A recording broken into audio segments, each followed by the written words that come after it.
परम श्रद्धेय श्री राम सुखदास जी महाराज अपने पुस्तक मानस में नाम वंदना पुस्तक से श्री सीताराम जी का वंदना बता रहे हैं।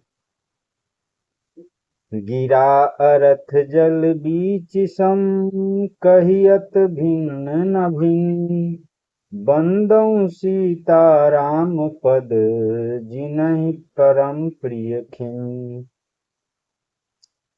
श्री रामचरितमानस बालकांड का 18वां दोहा।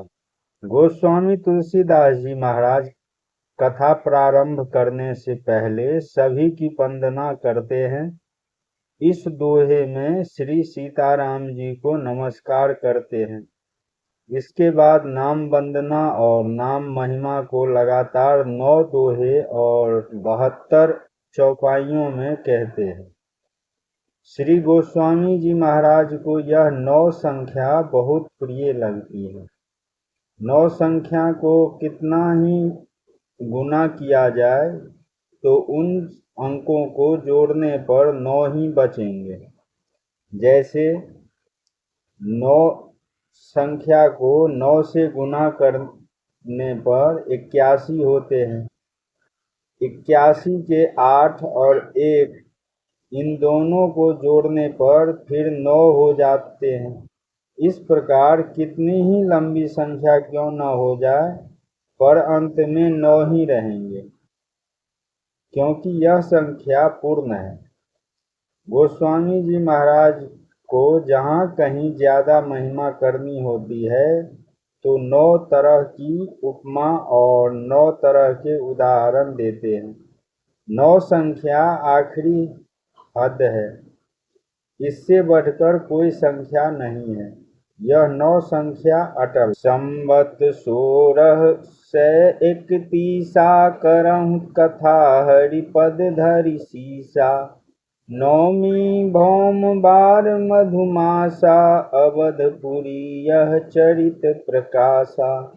राम जन्म तिथि बार सब, जस त्रेता महबास, तस 31 मह जुरो, जोग लगन ग्रहरास। भगवान श्री राम ने त्रेता युग में चैत मास शुक्ल पक्ष 9वीं तिथि मंगलवार के दिन शुभ मुहूर्त के समय अयोध्या में अवतार लिया। भगवान के अवतार के दिन जैसा शुभ मुहूर्त था, ठीक वैसा ही शुभ मुहूर्त का संयोग संवत 1631 में भगवान के अवतार के दिन बना। श्री गोस्वामी जी महाराज ने अयोध्या में उसी दिन श्री रामचरितमानस ग्रंथ लिखना आरंभ किया। जब तक ऐसा संयोग नहीं बना, तब तक वैसे शुभ मुहूर्त की प्रतीक्षा करते रहे। यहाँ 18वें दोहे में श्री सीताराम जी के चरणों की वंदना करते हैं। सीताराम जी की बहुत विलक्षणता है। जिन्हें परम प्रिय खिन। दुखी आदमी किसी को प्यारा नहीं लगता। दीन दुखी को सब धुतकारते हैं, पर सीताराम जी को जो दुखी होता है वह ज्यादा प्यारा लगता है। वह उनका परम प्रिय है, उस पर विशेष कृपा करते हैं। उन श्री सीताराम जी के चरणों में मैं प्रणाम करता हूँ। श्री सीताराम जी अलग अलग नहीं हैं। इस बात को समझाने के लिए 2 दृष्टांत देते हैं। जैसे गिरा अर्थ और जल बीच। कहने का तात्पर्य है कि वाणी और उसका अर्थ कहने में 2 है, पर वास्तव में 2 नहीं, 1 है। वाणी से कुछ भी कहोगे तो उसका कुछ न कुछ अर्थ होगा ही, और किसी को कुछ अर्थ समझना हो तो वाणी से ही कहा जाएगा। ऐसे परस्पर अभिन्न है। इसी तरह जल होगा तो उसकी तरंग भी होगी। तरंग और जल कहने में 2 हैं, पर जल से तरंग या तरंग से जल अलग नहीं है, एक ही है।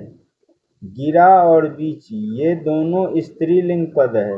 अर्थ और जल ये दोनों पुल्लिंग पद है। ये दोनों दृष्टांत सीता और राम की परस्पर अभिन्नता बताने के लिए दिए गए हैं। इनका उलट पुलट करके प्रयोग किया है।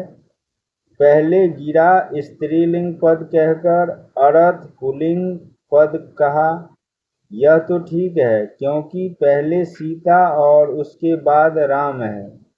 पर दूसरे उदाहरण में उलट दिया, अर्थात जल पुल्लिंग पद पहले रखा और उसके साथ बीच स्त्रीलिंग पद बाद में रखा। स्वामी जी कह रहे हैं, जल शब्द संस्कृत भाषा के अनुसार नपुंसक लिंग है, पर हिंदी में जल शब्द पुल्लिंग माना गया है। हिंदी में नपुंसक लिंग होता ही नहीं। इसका तात्पर्य राम सीता हुआ। इस प्रकार कहने से दोनों की अभिन्नता सिद्ध होती है। सीताराम सब लोग कहते हैं, पर राम सीता ऐसा नहीं कहते हैं।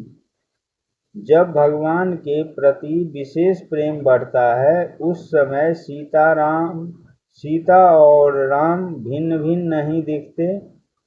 इस कारण किसको पहले कहें किसको पीछे कहें यह विचार नहीं रहता। तब ऐसा होता है, श्री भरत जी महाराज जब चित्रकूट जा रहे हैं तो प्रयाग में प्रवेश करते समय कहते हैं, भरत तीसरे पहर कहाँ कीन प्रवेशु प्रयाग, कहत राम सिए उमग उमग अनुराग। प्रेम में उमंग उमंग कर राम सिए कहने लगते हैं।